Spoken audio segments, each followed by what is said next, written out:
Bonjour à toutes, bonjour à tous, j'espère que vous allez bien, que vous vous portez bien. On se retrouve aujourd'hui pour une vidéo alors qui ne concerne malheureusement pas la naturalisation pour certains, mais qui concerne la fameuse aide de 1000 euros pour le logement. Alors, c'est une aide, effectivement, c'est une aide, c'est un droit pour plein de personnes et pour l'avoir et pour profiter de ce droit, il va falloir respecter un certain nombre de conditions. Maintenant, vous l'aurez compris, vous l'aurez su, pour toute démarche ici, en France en tout cas, il faut respecter des conditions d'attribution, ou du moins des conditions pour être éligible à un certain droit. Pour ce qui concerne cette aide de 1000 euros, tout d'abord, avant de détailler les conditions, il faut préciser que c'est une aide qui a été annoncée par Emmanuelle Wargon, c'est la ministre du Logement. Et cette aide est vue comme une sorte de coup de pouce pour les jeunes. C'est un encouragement pour les jeunes qui entrés nouvellement dans la vie active pardon. Les conditions qu'il faut respecter pour avoir cette aide, c'est d'abord l'âge. Il y a une condition d'âge, à savoir ne pas dépasser 25 ans d'âge. En gros, pour pouvoir bénéficier de cette aide, il faut avoir moins de 25 ans. En plus, il faut respecter une condition de salaire. Il ne faut pas toucher plus que 1,1% de son salaire brut, qui correspondrait à peu près à 1400 euros net. Donc, vous ne devez pas toucher plus que 1400 euros net mensuel comme salaire. Vous, troisième condition, vous devez nouvellement être entré dans la vie active. Vous devez nouvellement avoir été salarié. En d'autres termes, vous devez être dans la vie active depuis moins de 18 mois. En gros, vous ne pourrez pas euh, bénéficier de cette aide si vous travaillez depuis plus de 18 mois. Parce que cette aide est ouverte uniquement aux jeunes qui sont entrés dans la vie active depuis moins de 18 mois. Alors, rentrer dans la vie active, ça peut être vaste, hein. Alors, il n'y a aucune limite, il n'y a aucune barrière. C'est-à-dire que vous pouvez être embauché en CDD, en CDI ou encore en intérim. Vous avez le droit d'avoir cette aide si vous respectez toutes les conditions. Et enfin, la dernière condition qui semble un peu logique vis-à-vis du contexte même de cette aide, c'est pouvoir justifier d'un bail de location en bonne et due forme. En gros, vous devez avoir un contrat de location à votre nom. Voilà. Donc je récapitule les conditions: moins de 25 ans, toucher au moins de 1400 euros net par mois, être entré dans la vie active depuis moins de 18 mois, avoir un CDI, un CDD ou être en intérim, et enfin justifier d'un bail de location en bonne et due forme.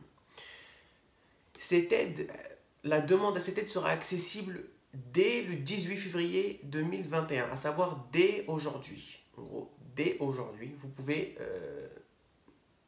entamer les formalités, entamer la demande pour pouvoir bénéficier de cette aide. Alors, comment faire pour bénéficier de ces 1000 euros qui sont donnés en guise de coup de pouce pour les jeunes entrés dans la vie active? Eh bien, c'est très simple. La demande est à faire dès aujourd'hui, à savoir dès le 18 février 2021 sur le site actionlogement.fr. Par contre, il va falloir justifier toutes ces conditions. Donc, lorsque vous ferez votre demande, vous devez avoir absolument ces pièces sur vous pour ne pas perdre de temps ou surtout pour être préparé tout simplement lorsque vous faites la demande. Alors, il est demandé une pièce d'identité, le contrat d'embauche, en gros le contrat de travail, ou le contrat de mission d'intérim, ou le CDD, le contrat que vous avez signé comme quoi vous travaillez. Bien évidemment, le contrat doit être signé depuis moins de 18 mois, logique, sinon vous n'allez pas être éligible. La pièce d'identité, c'est pour pouvoir vérifier votre âge, parce que logiquement, vous devez avoir moins de 25 ans. Ensuite, il va falloir fournir les bulletins de salaire. Les bulletins de salaire, c'est ce qui va justifier votre salaire. C'est pour vérifier si vous touchez moins de 1400 euros. ou moins, au moins 1,1% du salaire brut, qui correspond environ à 1300, 1400 euros, mais partons sur 1400 euros. C'est ce qui a été précisé par les médias.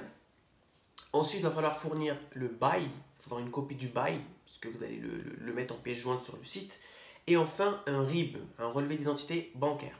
Donc je récapitule les pièces à avoir absolument lorsque vous allez faire la demande. Il faut avoir la pièce d'identité, le contrat de travail, le contrat d'embauche, le bulletin ou les bulletins de salaire, le bail, le contrat de location en gros, et le RIB, le relevé d'identité bancaire. Avec toutes ces pièces, vous pouvez commencer vos démarches sur le site Action Logement. La demande, il y a quelques informations auxquelles vous allez devoir répondre. C'est très simple, hein, c'est nom, adresse, etc. C'est la routine de toute demande que nous avons l'habitude de faire. Et puis vous allez à la fin mettre en pièces jointes toutes ces pièces que nous avons énumérées, savoir pièce d'identité, contrat de bail, fiche de paye, contrat d'embauche et relevé d'identité bancaire. Et voilà, si vous respectez toutes ces conditions, vous fournissez toutes les pièces qui sont demandées, je ne vois pas pourquoi on vous refuserait le virement de cette aide à laquelle vous avez pleinement le droit. Voilà, c'est tout ce qui concerne cette aide. Alors, je sais que vous en avez entendu énormément parler, partout sur YouTube, partout. Les gens ne précisent pas que c'est pour les étudiants, que c'est pour les jeunes, pardon. C'est uniquement pour les jeunes de moins de 25 ans. Ceux qui ont plus que 25 ans ne sont pas éligibles à cette aide. Il y a une condition d'âge, c'est pour pousser les jeunes, leur donner un coup de pouce lorsqu'ils ont commencé depuis peu ou récemment la vie active, j'ai envie de dire, le travail, quoi. Donc c'est pour ça que il faut être très carré sur les conditions que vous devez respecter. Voilà, il me semble avoir fait le tour pour tout ce qui concerne cette aide de 1000 euros concernant les nouveaux entrants dans la vie active.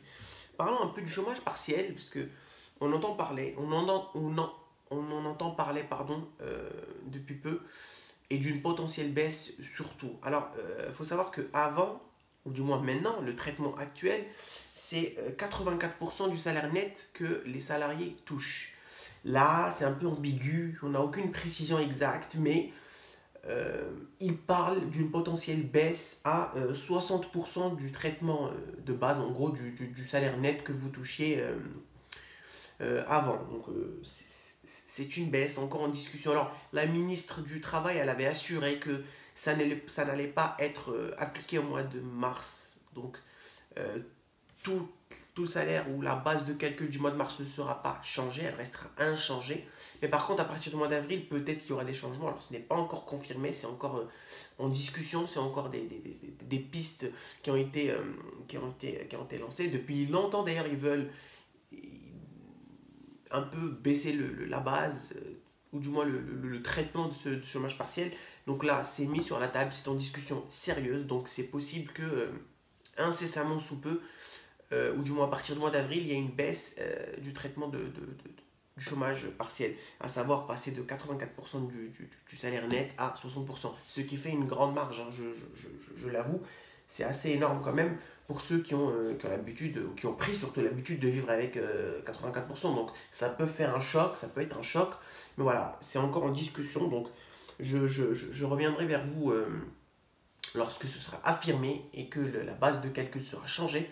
Mais pour l'instant, c'est encore en discussion, donc restons positifs et espérons que d'ici là, peut-être que tout se changera, tout redeviendra comme avant, et on n'aura peut-être même pas besoin de ce chômage partiel au final.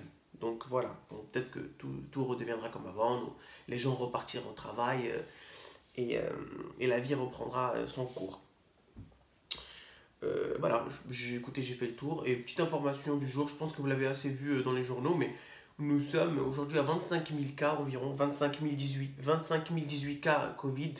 C'est énorme, donc ça ne baisse pas. J'espère que ça n'impactera pas les choix de l'exécutif futur, parce que là j'entends aussi parler d'un futur couvre-feu à 16h par département qui sont plus touchés, donc ça dépend de votre département, mais encore une fois c'est encore très vague, il n'y a rien qui est arrêté. Plusieurs pistes sont mises sur la table pour pour discussion, pour trancher, parce que mine de rien, c'est un problème actuel auquel plusieurs questions devraient se poser et plusieurs solutions devraient être trouvées. C'est pas facile, je le conçois et je le concède.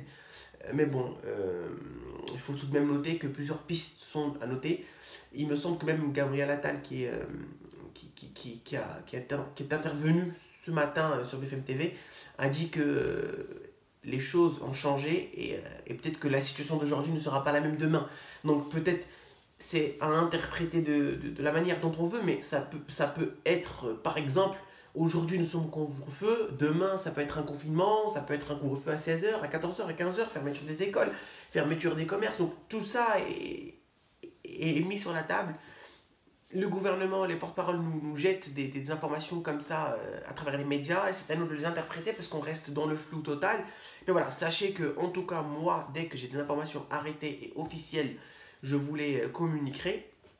Mais pour l'heure, c'est couvre-feu 18 h. Donc, même s'ils parlent d'un couvre-feu à 16 h, c'est par département, c'est les départements les plus touchés. Donc, soyez sans crainte parce que rien n'est encore tranché. Voilà. Bah, écoutez, prenez soin de vous, mais tout de même, n'oubliez pas de vous abonner si vous n'êtes pas déjà abonné et au plaisir de vous retrouver pour une prochaine vidéo ou une prochaine simulation. Bon courage tout le monde et bonne fin de journée.